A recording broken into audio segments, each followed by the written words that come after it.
That's the one you want to share. All right, and we're getting going here. Okay. How do I share? So, see, stereo. So this morning, I was blessed to go up to the Temple Mount. And I've been up a number of times. I'm very blessed that I've gone up a number of times. This is the first time, Brian, that it was truly a blessing to go up without the horrific, despicable, defiling actions of the Muslims, because they weren't there. They were not on the Temple Mount with us. Usually they're screaming at us. Usually they're staring at us. They're looking at our lips. And you went up as Jew, because there's two categories. People don't realize this. There is two ways to access the Temple Mount, as native Jews and tourists. And if you go up as a tourist, you don't get the screaming so much.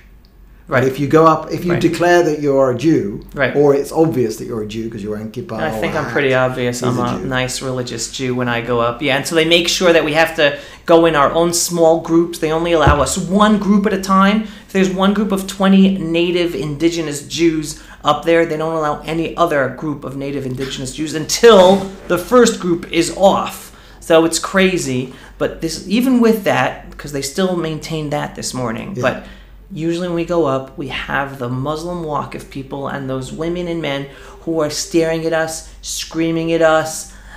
And it didn't happen today because they've been stupid enough to be protesting by not going up to the Temple Mount at all for a whole week. It's been wonderful. They are the very definition of cutting their noses to spite their faces. This is...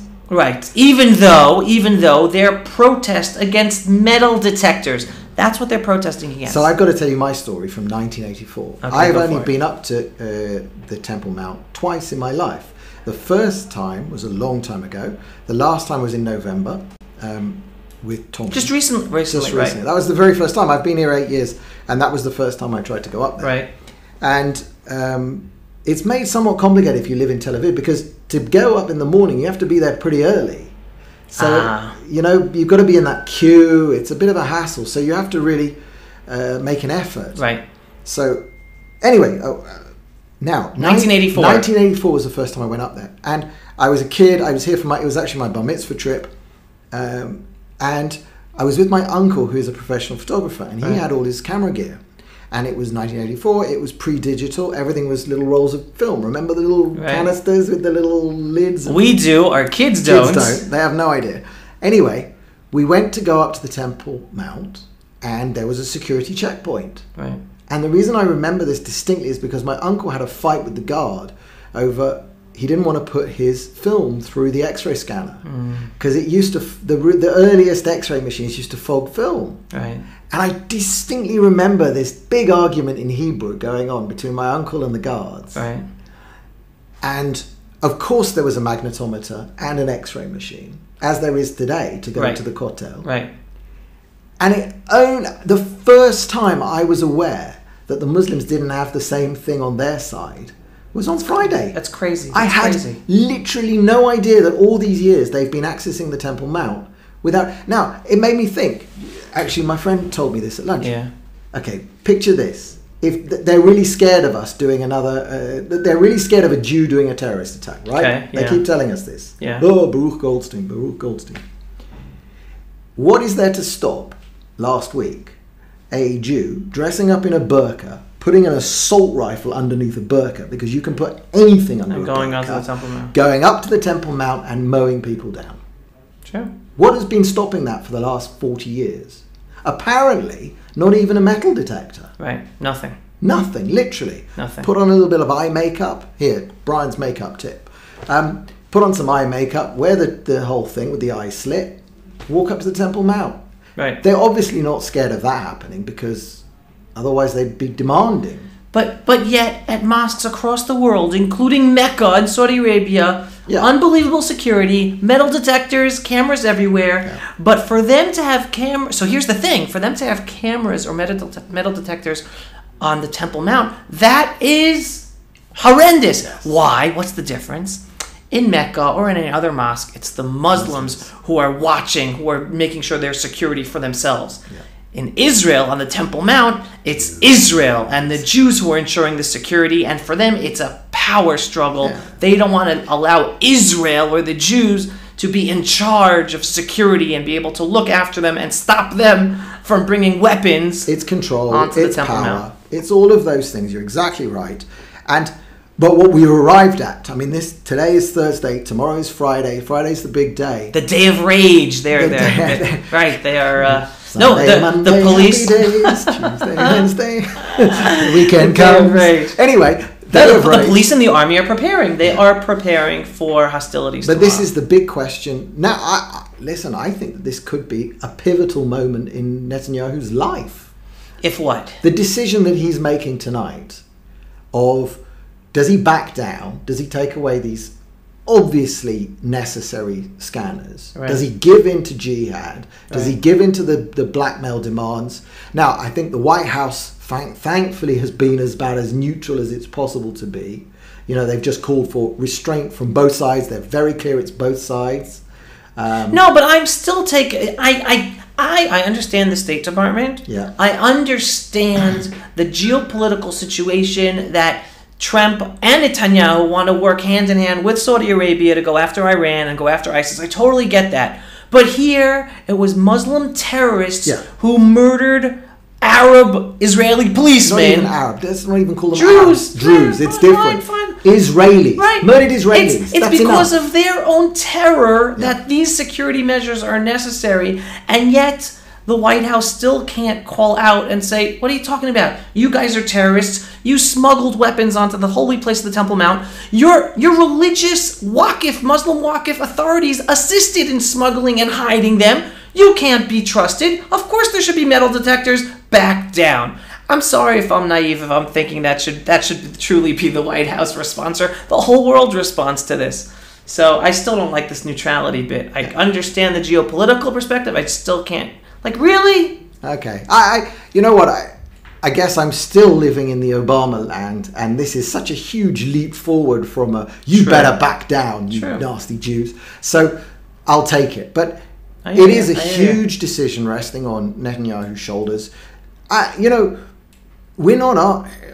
Some of us would be saying we should build an ecumenical massive prayer area. This is where the Reformed Jews should go and have their bar mitzvahs. That would be fantastic. Right, women men together, bam, kill two birds with one stone. Make all the American liberal Jewish people happy. Give them the biggest area they want. You know, they can. Do you get that? There should be a huge prayer area for everyone on the Temple Mount. Mixed men and conservative Jews, Reform Jews. That's right. Because everyone can pray on the Temple Mount, so they won't have to worry about the Western Wall issue. And I mean, you know, the Western Wall becomes totally second best. As soon as we can pray on the Temple Mount, nobody cares about the wall. The wall is unimportant. The wall itself and that plaza at the base of the wall. Right. Good for reminding just people. What we've got in the meantime. It's just what we've got when we can't have where it really matters. Where Abraham and Isaac, it only received its importance. The Western Wall only received its importance because for centuries the Muslims forbade Jews from getting close to the Temple Mount. Therefore, the Western Wall was the closest place Jews can get to. Therefore, it became the Weeping Wall, the Wailing Wall. That was the closest we can get to the holy spot, which is the Temple Mount. And yet still today, which is what you're about, what I'm about, driving the truth to the people that know the Temple Mount is the holiness. You still want to go to the Western Wall? Fine, but the real holy place is up above the Temple Mount. We're part of this awakening taking place. I mean, what is a holy place? Let's be, what is a holy place? You know, it's back to this indigenous argument. It's this connection. It's why we feel connected. And it's impossible. I think it's very difficult to explain to outsiders completely why it and many Jews don't understand what a holy place is. No. Why should a place have holiness? What does a holy place mean? And there's really only one definition, regardless of how much you believe in God. You do believe in God, you don't believe in God. God gave a space, a certain holiness. You don't want to accept that? Don't accept that. But that is the one and only understanding of holy. Correct. Our souls are holy. Why? Because God put our souls, He gave them to us. We are holy because of that. You want to go more in depth than that? Try to. But at the basic level, the whole Temple Mount is holy because God said it is holy, because that is His home on earth for us to connect with Him. That's it. Well, and, you know, we're tied to this land because we have this huge. It starts with stories, but then out of the stories come the bigger thing that we've built, which is our system of values, our system of culture, our way of looking at the world, our way of interacting with each other, the responsibilities we all bear to be good to one another. Right. They all spring forth from the civilization, and we can tie that civilization, and it's like the tipping point of our civilization happened on that Temple Mount. Right. Abraham was told to sacrifice, and he didn't, and that happened there. Right. And the burial cave in Hebron, again, it's another little twist on the way to becoming what is the foundation of Western civilization. Right. We are the Western civilization. We're where it comes from. Now, you come with your Greek and your democracy and Rome and so on, but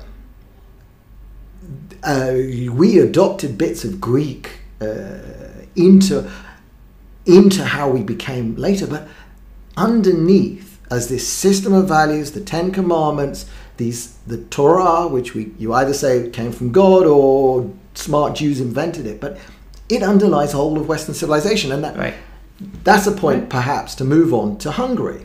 Because we're going to Hungary. We're going to go. Hungary. Let's get hungry. Let's get hungry. People are writing great comments, so I'm putting Twitter there. I'm sorry, I didn't it's see hard the to. comments Okay, before. so I'm going to bring this to Hungary because there was this amazing meeting in Hungary, and Netanyahu went to Hungary, and he met with the Prime Minister. I'm going to check that it's called the Visegrad Four, and I'd never heard that term, V4, and that is Hungary, Poland, Slovakia, and the Czech Republic. Okay, Eastern Europe. Old Eastern Europe, the bits that were all underneath the thumb of the Soviet Union of Soviet Socialist Republics. They were the satellite states. They were the border between USSR and NATO. They were the buffer states. That was where the tank wars were going to have to happen if NATO was ever going to go to war. And but these states today, firstly, what's unique about them? Okay, they're in Europe, but it seems begrudgingly at the moment because they don't want any of this migration crisis. Right. They don't want the open borders that they're being told they have to live with. Okay. They don't want to absorb. Basically, they've said it. They don't want to absorb Muslim refugees. Right. Poland, they've stopped. They haven't allowed. They see Western Europe going down, and why do they say this? They say this because they have got a culture, and their culture and their value system is not the same as Islam. Right. And they've said that the only way we can protect our culture is to not allow vast numbers of Muslims to arrive here and start changing the way we're going to have to behave. Right. And these four countries are now being attacked by the rest of the EU, the sort of Merkel and so on. And Netanyahu went there.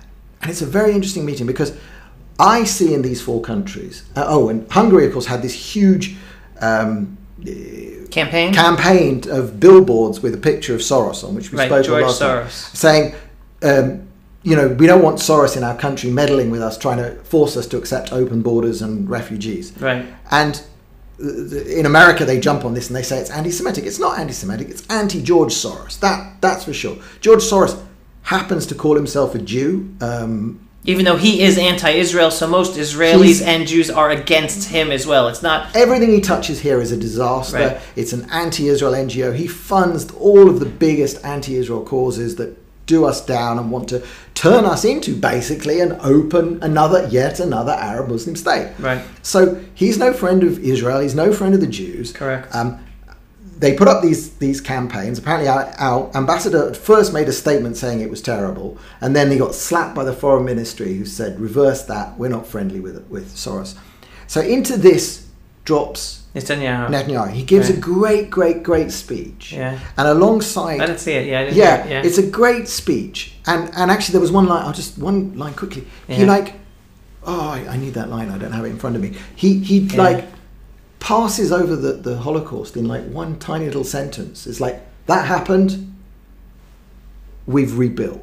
And it's like, that happened, was something, and we've moved on. No, and that's important. We're past the victim. We're not going to Poland and saying, oh, you were terrible to us. Right, no, that's very important because besides Hitler and the Nazis, The two nations who were the most anti-Semitic to the core and who assisted willingly the Nazis were the Poles and the Hungarians. Correct. The Ukrainians are the third also. So he didn't make a big song and dance about the show, which is absolutely fine for me. I think that's the way, because we don't, Israelis especially, we don't see ourselves as victims anymore. Right. That's it. We were victims of the Shoah, yes. Now we've rebuilt. Right. That's it. This is we have overcome that tragedy by building up Israel and now being a force on the world stage to assist humanity and assist these same European countries who were once our perpetrators. And then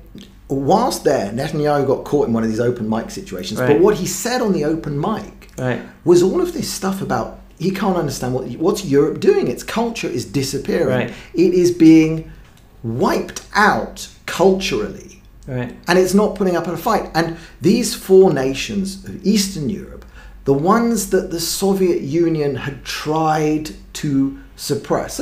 So being in a totalitarian, communist, far-left, evil empire had almost, it was on the way to erasing their national identities. But it didn't. It didn't erase Christianity in Poland, for example. When they finally had a pope Polish and he goes back there and he gets 1 million people, that scared the crap out of the communists, because they realized we haven't managed to erase these borders. So he's back there, and what I see in Europe, these countries representing, is a new positive, if I can say that, nationalism. So national pride, but without this what the Nazis added to it, which was this desire to conquer and rule the world, the 1,000-year Reich. So I don't see Hungary saying it wants to conquer Europe for the name of Hungary and plant a Hungarian flag in Paris. No. Or Poland, or any of them. They just want their own borders. They want to have a bit of Hungarian food. If you want to come to Hungary, learn to speak the language, eat their food happily. You know the craziness, for those of us who have a historic perspective and realize we are witnessing history right before our eyes, we are basically seeing the demise of Western Europe and the rise, not even the rising up, but Eastern Europe that was almost eaten up by communism, but standing on its own to survive and protect itself. They're going to outlive Western Europe. Eastern Europe is going to outlive Western Europe, and it's going to be Eastern Europe is going to have to defend from the Muslims in Western Europe. The reason why they're going to do it as well, they know what the far left is. They really know. They lived under communism. They lived under the evil empire. And Europe, as far as I'm concerned, the EU has become a project dominated by two specific groups of people. The ex-Nazis and communists. So the communists who didn't conquer Western Europe with tanks running across the border, they're the ones running the EU today. And Britain has voted to get out, but whether that happens or not. But what I see, the only way Europe survives is to recover its own sense of national identity. And I don't mean white nationalism. I do not mean skin color identity. You can have a nation that is open and pluralistic. And then, again, let's transition. I'm going to transition, and we'll tie it together. The ADL in America. Okay, go for it. I've got it printed out here. They came out with a list from alt-right to alt-light, naming the hate. And it is a very poorly researched, in my opinion, list of 36 people, pictures, and then little biographies of them. Some of these people I've interacted with online. I mean, I've spoken to some of them. Some of them are neo-Nazis. I mean, that's for sure. The guy who runs Stormfront website, definitely a neo-Nazi. But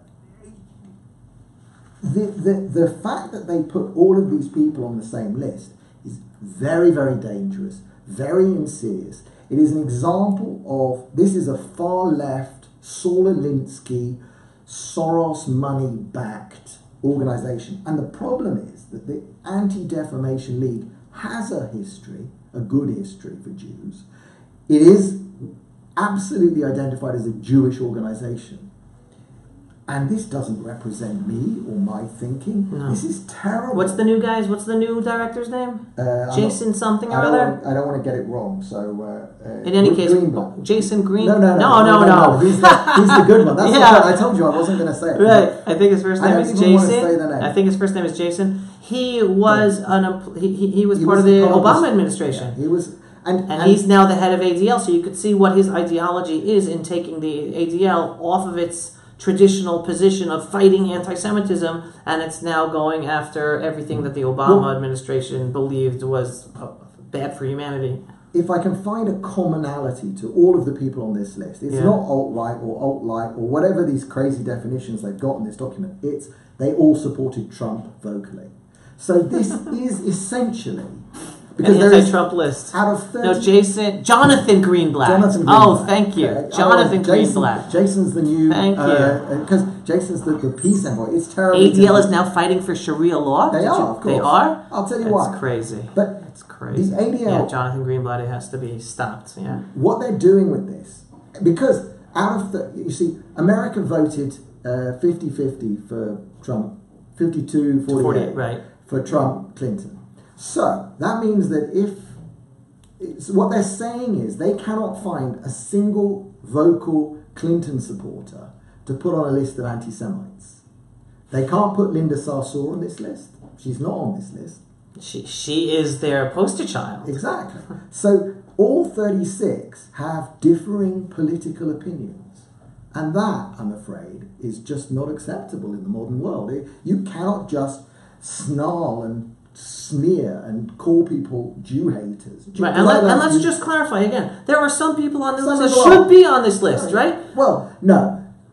The thing is, the ADL, by making this list, by putting on guys like Mike Cernovich, who has a Persian wife and a mixed-race baby, and calling him on a list with white supremacists, it's insane. I won't vouch for all of these people. Right. I mean, I've had some interactions with Milo. He's on this list. Milo Yiannopoulos. He's what? Green. Oh, they put him on there as an anti-Semite? Yeah, he's Jewish. Well, and he's not. He's got a bit of Jewish. He was brought up Catholic. He's very pro-Israel. Yeah, he's gay. He is the biggest nightmare for the Democrats and for the progressives. And I've spoken with Mike Cernovich. I've watched his tweets for the last year and a half. Right. What he is, and this ties this into the Hungary thing. What all these people share is they want a proud nation. Now, America is not organized along skin color, ethnicity. You do not have to be white, brown, pink, purple, green to be an American. You have to follow the Bill of Rights and the Declaration of Independence, and you have to want to be in a country that declares these truths to be, universal and self-evident, and everybody wants to pursue happiness. That is what being an American is, as far as I know.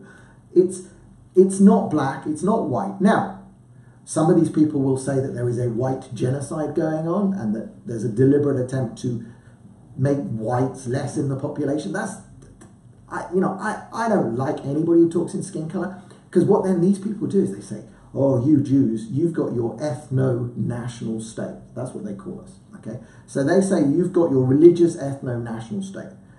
What they don't understand, because they don't come here enough. Who's they? Who are you talking about? The real problem. Some of the real anti-Semitic Semites on the right. But even then, they say that, and then Israel's actually a massively multicultural state. Right. Jews come from all cultures.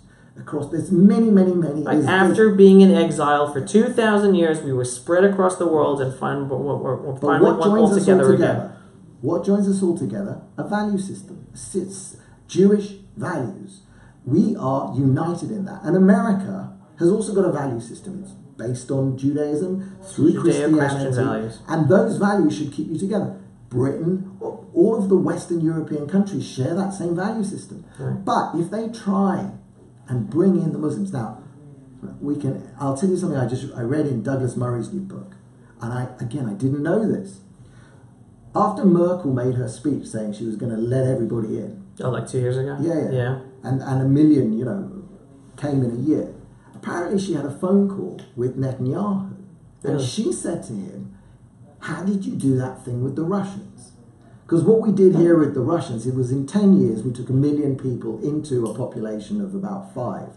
I think we started at 4.5, or it was just below 5, 4.5. Right, and then we jumped. took 1 million in 10 years to jump to about 6 million right. births along the way. 1 million, 20% population growth through immigration in 10 years. No country does that. Never been done, never will be done again, I suspect. Nothing. I mean, even Germany taking 1 million into 120, it's nothing like the same. So she phoned to ask, how did you do it? Right. And we didn't have that much of a problem because they came here with the same underlying value system, and they came here to be Jewish. Muslims coming to Europe and rejecting, not just having their own system, but right. actually rejecting the Western European Judeo-Christian basis, not going to work. I mean, you can maybe try and convert them, but I don't think there's much. I don't think the right. Christianity in Europe is strong enough to try and convert. So the same people on this list, they might have some kooky ideas about Israel. They might still, some of them unfortunately will be still believing the protocols of the elders of Zion. They'll be digging out Rothschild conspiracies and all of this other nonsense. Right. But at the heart of it, what do they really want? They want their country to remain based on Judeo-Christian values. They want, some of the things that they call these people out for. I'm going to read you one of these. There's I know it. Brittany, just listen how crazy this sounds. Brittany Pettibone writes science fiction and co-host. She's the number one on the alt-Lite. So they're not giving her the worst classification of alt-Lite. She's alt-Lite. Alt-Lite. Okay. She hosts Virtue of the West with Tara McCarthy. That already they hate. Virtue of the West. Virtue of the West. The podcast encourages listeners to reconnect with the traditional values that once made Western civilization great, including but not limited to the glorification of the nuclear value. Ding! Nuclear family? Yeah, like mummy, daddy, kids. Right. Motherhood, masculinity, femininity, etiquette, traditional gender roles, and love of one's own culture, race, and country. How do they put her on a list of anti-Semitism based on that? How do you write that with a straight face and say these are all bad things? Right. Disagree. Right. Politically disagree. Okay, you might want to be a hard left communist and take kids away from their parents and put them in a home like we did once here, but I can't read that list. That's and think, crazy. I'm like, correct. Not it's a spiritual war. It's like, what's wrong with that? And says, whatever her personal beliefs, she used her podcast to amplify the views of the alt-right. This is just vicious, nasty bullshit. And the same with, the other people on here. Cernovich, again, I follow him. He's massively pro-Trump, and he's edgy, and he's using Saul Alinsky tactics against the left, which they hate. And he's part of the reason why Trump won. And the same with Gavin McCarthy, Jack Posser. Anyway, it doesn't. And putting them on a list, Cernovich actually, when the list came out, he's on holiday, he said, this list is going to get someone killed. So he said, this list is like a target list to give to the crazies on the left, because we had that shooting in Washington, D.C. at the baseball game. Right. And they were targeted because they were Republicans. Yeah. The point is that most of the political violence we see today is coming from the left, not the right. Right. So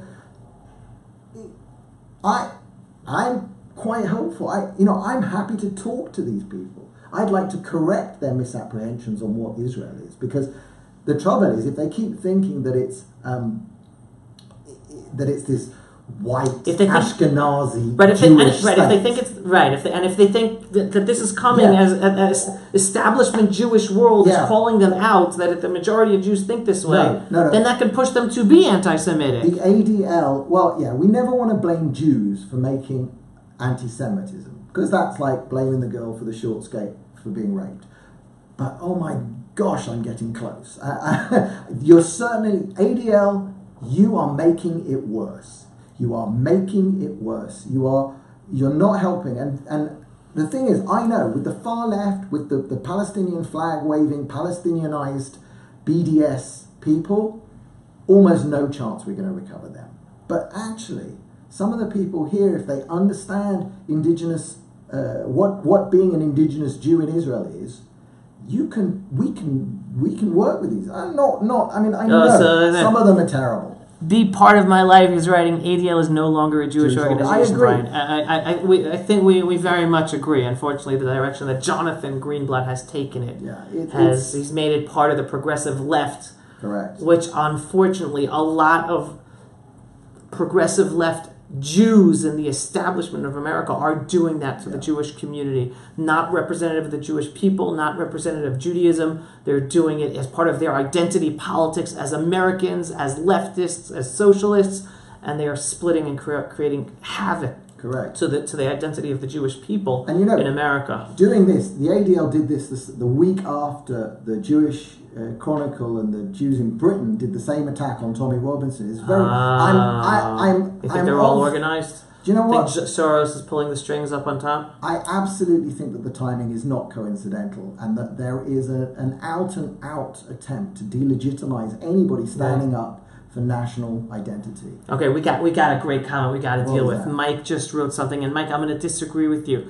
He wrote, "If Europe falls, Israel is doomed." I'm going to turn that on its head, Mike. Totally right. If Israel falls, Israel is doomed, and regardless of what happens to Europe, even if Europe does fall, Israel will survive.